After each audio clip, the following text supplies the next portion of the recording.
Hello, my name is Balraj and welcome back to my channel. I hope you all are doing well. Today's video is gonna be about clubbing of income. आज हम इसमें पढ़ेंगे clubbing of income का meaning क्या होता है और इसकी क्या प्रोविजंस हैं, क्या रूल्स हैं इनकम टैक्स के अंदर, आज वो पढ़ेंगे। क्लबिंग ऑफ इनकम का मतलब होता है जब किसी एक पर्सन की इनकम किसी दूसरे पर्सन की इनकम्स में ऐड की जाए या इंक्लूड की जाए, उसे हम क्लबिंग ऑफ इनकम बोलते हैं। मोस्टली इसमें फैमिली मेम्बर्स इंक्लूड होते हैं, उनकी ही सैलरी इनकम वगैरह इंक्लूड होती है। इनकम टैक्स में सेक्शन 60 से लेकर 65 तक ये सारे केस डील किए जाते हैं। इसकी फर्स्ट प्रोविज़न है transfer of income where there is no transfer of asset. ये आता है सेक्शन 60 के अंडर। इसमें क्या है, वो कह रहे हैं कि transfer of income where there is no transfer of asset, मतलब कि जब असेसी किसी अनदर पर्सन को अपनी कुछ इनकम ट्रांसफ़र करता है विदाउट उस एसेट को ट्रांसफ़र किए हुए जिससे वो इनकम अर्न हुई है या रिसीव हुई है, तो जब टैक्स डिडक्शन होगी या इनकम टैक्स लगेगा तो वो इनकम ट्रांसफरी की नहीं होगी, वो टोटल इनकम ट्रांसफरर की होगी, जिसका मतलब है कि वो असेसी की होगी। फॉर एग्ज़ाम्पल देखें तो मिस्टर लोकेश ने एक हाउस प्रॉपर्टी ओन की, ठीक है, जिससे वो 20,000 अर्न करता था, ठीक है। सपोज उसने वो रेंटल इनकम अपनी वाइफ को ट्रांसफ़र कर दी, ठीक है। इन दिस केस में जो रेंटल इनकम उसकी वाइफ द्वारा रिसीव की गई है वो मिस्टर लोकेश की इनकम में इंक्लूड की जाएगी जब टैक्स लगेगा या टैक्स डिडक्शन होगी। दूसरी इसकी प्रोविज़न है रिवोकेबल ट्रांसफ़र ऑफ एसेट। इसकी नेक्स्ट प्रोविज़न है रिवोकेबल ट्रांसफ़र ऑफ एसेट्स। ये इनकम टैक्स के सेक्शन 61 के अंडर आता है। रिवोकेबल ट्रांसफ़र मतलब एक समय के बाद रद्द होने वाली ट्रांसफ़र। इसमें क्या कहते हैं, किसी भी व्यक्ति को रिवोकेबल ट्रांसफ़र के द्वारा होने वाली इनकम जो होगी वो ट्रांसफ़र करने वाले इंसान के इनकम टैक्स के लिए चार्जेबल होगी, मतलब कि उसकी टोटल इनकम में इंक्लूड होगी। इसका मतलब ये हुआ कोई भी पर्सन है जिसको रिवोकेबल ट्रांसफ़र ऑफ एसेट के द्वारा कोई भी इनकम होती है तो वो इनकम उसकी नहीं होगी, बल्कि जो उसको ट्रांसफ़र कर रहा है एसेट उसकी होगी। फॉर एग्ज़ाम्पल जैसे मिस्टर राजेश ने अपनी हाउस प्रॉपर्टी मिस्टर नरेश को इस एक कंडीशन पर ट्रांसफ़र कर दी कि वो 3 साल के बाद रिवोक हो जाएगी, मतलब रद्द हो जाएगी, ठीक है। इन दिस केस जो भी एनुअल रेंटल इनकम होगी उस हाउस प्रॉपर्टी से वो मिस्टर राजेश की इनकम में इंक्लूड होगी, ठीक है, ना कि मिस्टर नरेश की इनकम में होगी। अब बात करेंगे इसकी तीसरी प्रोविज़न के बारे में।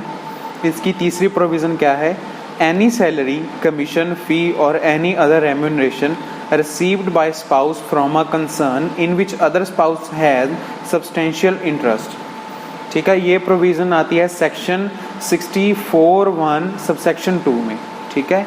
वो कह रहे हैं कोई भी सैलरी, कमीशन, फ़ी और कोई भी रेम्यूनरेशन जो कि रिसीव किया जा रहा है किसी स्पाउस के द्वारा, ठीक है, जिसमें उसके दूसरे स्पाउस का सब्सटेंशियल इंटरेस्ट है, ठीक है। इसमें क्या है, अगर किसी पर्सन का किसी कंपनी में या किसी कंसर्न में सब्सटेंशियल इंटरेस्ट है तो उस कंपनी से अगर उसके दूसरे स्पाउस को कोई इनकम हो रही है वो पहले स्पाउस की टोटल इनकम में इंक्लूड हो जाएगी जिसका के सब्सटेंशियल इंटरेस्ट है उस कंपनी में, ठीक है। वो इनकम स्पाउस की हो सकती है जैसे सैलरी हो गया, कोई भी बोनस हो गया, कोई कमीशन हो गया, कोई भी फ़ी हो गया, कोई भी रेम्यूनरेशन हो गया। फॉर एग्ज़ाम्पल कह रहे हैं Mrs Aishwarya draws salary from BCL limited, in which her husband is a major shareholder holding 45% of shares carrying voting rights। ठीक है, वो बोल रहे हैं मिसिस ऐश्वर्या सैलरी लेती है BCL लिमिटेड कंपनी में से, ठीक है, जिसमें उसके हस्बैंड के मतलब 45% share holding carrying voting rights हैं, ठीक है। उसके द्वारा जो भी सैलरी यानी कि मिसेस ऐश्वर्या के द्वारा जो भी सैलरी रिसीव की जा रही है वो उसके हस्बैंड की इनकम में इंक्लूड होगी। इसकी फोर्थ प्रोविजन है income from asset transfer to spouse without adequate consideration. ये आती है इनकम टैक्स के सेक्शन 64(1) के सबसेक्शन 4 में, ठीक है।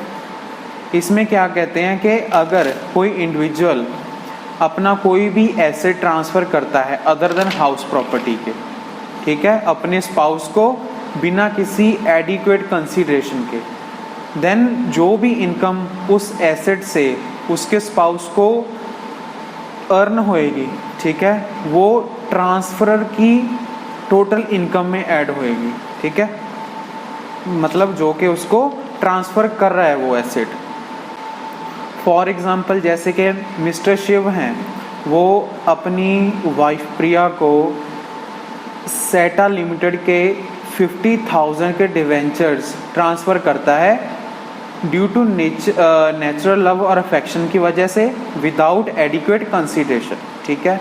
जो उन डिवेंचर्स पे इंटरेस्ट आएगा, ठीक है, वो एक तरह से उसकी पत्नी प्रिया की इनकम होएगी, तो वो इनकम मिस्टर शिव की इनकम में इंक्लूड होगी, ठीक है। इसकी नेक्स्ट प्रोविजन है income from asset transfer to son's wife without adequate consideration. ये आता है इनकम टैक्स के सेक्शन 64(1) के सबसेक्शन 6 में, ठीक है। इसमें क्या है, वो बोल रहे हैं any income occurring from asset which is transferred after 1/6/1973 to daughter-in-law without adequate consideration shall be considered to be income of transfer।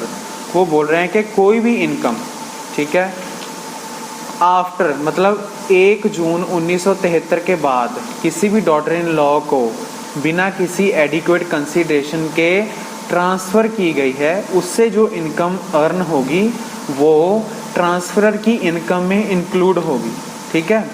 For example के लिए देख लेते हैं mister Daulat Ram transferred investment worth 50,000 to his daughter in law Lakshmi without adequate consideration. वो कह रहे हैं कि मिस्टर दौलत राम ने अपने 50,000 की इन्वेस्टमेंट अपनी डॉटर इन लॉ लक्ष्मी को ट्रांसफ़र कर दी बिना किसी एडिक्वेट कंसिडरेशन के, ठीक है। जो उस पर वो इंटरेस्ट रिसीव करेगी वो लक्ष्मी की एज आ इनकम होगी, बट वो इंक्लूड होगी मिस्टर दौलत राम की इनकम में। नेक्स्ट प्रोविजन मतलब 6th प्रोविजन है assets transferred for benefit of spouse. ये आता है इनकम टैक्स के सेक्शन 64(1) सब सेक्शन 7 में। इसमें क्या है, जब कोई एसेट बिना किसी एडिक्वेट कंसिडरेशन के किसी पर्सन को जहाँ एसोसिएशन ऑफ पर्सन को ट्रांसफ़र किए जा रहे हैं for the ultimate benefit of other spouse, transferor के स्पाउस के लिए, देन जो इनकम उस एसेट से अर्न होगी वो ट्रांसफरर की इनकम ही मानी जाएगी और उसकी ही टोटल इनकम में ऐड होगी। एग्जाम्पल के लिए देख लेते हैं, जैसे कि mister Krishna transferred his house to his friend. इसमें क्या करें, मिस्टर कृष्णा ने अपना हाउस अपने फ्रेंड मिस्टर अशोक को ट्रांसफ़र कर दिया with the direction that the rental income from the house will be used for the benefit of Krishna's wife Anita. उसने ये निर्देश से उसको ट्रांसफ़र किया कि जो उससे रेंटल इनकम आएगी वो उसकी वाइफ अनीता के बेनिफिट के लिए यूज़ की जाएगी। अब now such rental income shall be included in the total income of mister Krishna. अब जो रेंटल इनकम होगी, ठीक है, इनकम टैक्स के ज़रिए से अगर देखें तो वो मिस्टर कृष्णा की इनकम में ही इंक्लूड होगी। इसकी 7th प्रोविज़न है income from asset transfer to a person for the benefit of son's wife. ये आता है इनकम टैक्स के सेक्शन 64(1) के सब सेक्शन 8 में। इसमें क्या है, जब किसी पर्सन द्वारा एसेट किसी पर्सन को ट्रांसफ़र किया जाता है, जहाँ बिना किसी एडिक्वेट कंसीडरेशन के किसी पर्सन को ट्रांसफ़र किया जाता है या एसोसिएशन ऑफ पर्सन को ट्रांसफ़र किया जाता है for the benefit of his और हर डॉटर इन लॉ, उसकी डॉटर इन लॉ के बेनिफिट के लिए, देन जो उससे उसको इनकम राइज होएगी वो टोटल इनकम ट्रांसफरर की टोटल इनकम में ऐड होएगी। For example, Ram transferred his house to his friend Shyam. Ram ने अपना हाउस अपने दोस्त श्याम को ट्रांसफ़र कर दिया विदाउट अ एडिक्वेट कंसीडरेशन। उसने ये सोचकर उसको दिया कि जो उसकी रेंटल इनकम होगी वो उसकी डॉटर इन लॉ के बेनिफिट के लिए यूज़ की जाएगी। तो जो रेंटल इनकम आ रही है वो टोटल इनकम ऑफ राम में इंक्लूड होगी। इसकी नेक्स्ट प्रोविज़न है इनकम ऑफ माइनर। ये आता है इनकम टैक्स के सेक्शन 64(1)(a) के अंडर। ठीक है, इसमें क्या कह रहे हैं, any income of a minor shall be clubbed with the income of that parent whose other income is higher. ठीक है, वो क्या बोल रहे हैं कि कोई भी इनकम, ठीक है, जो माइनर अर्न करता है, shall be clubbed with the income of that parent whose other income is higher, मतलब उस पेरेंट की इनकम में ऐड की जाएगी जिसकी अदर इनकम ज़्यादा है, या is the income of that parent who maintain such minor child, या तो उसकी इनकम में क्लब की जाएगी जिस जो पेरेंट उस माइनर को मेंटेन करता है, संभालता है। आगे क्या कहते हैं, in case minor's income is included in the income of one of the parents. In case अगर माइनर की जो इनकम है वो किसी एक पेरेंट की इनकम में इंक्लूड की जाती है, it will always be included in his income, मतलब हमेशा उसी की इनकम में इंक्लूड की जाएगी। And shall not be included in the income of other parent, मतलब वो आगे किसी मतलब दूसरे पेरेंट की इनकम में इंक्लूड नहीं की जाएगी, unless assessing officer is satisfied that is necessary to do so. What, ठीक है,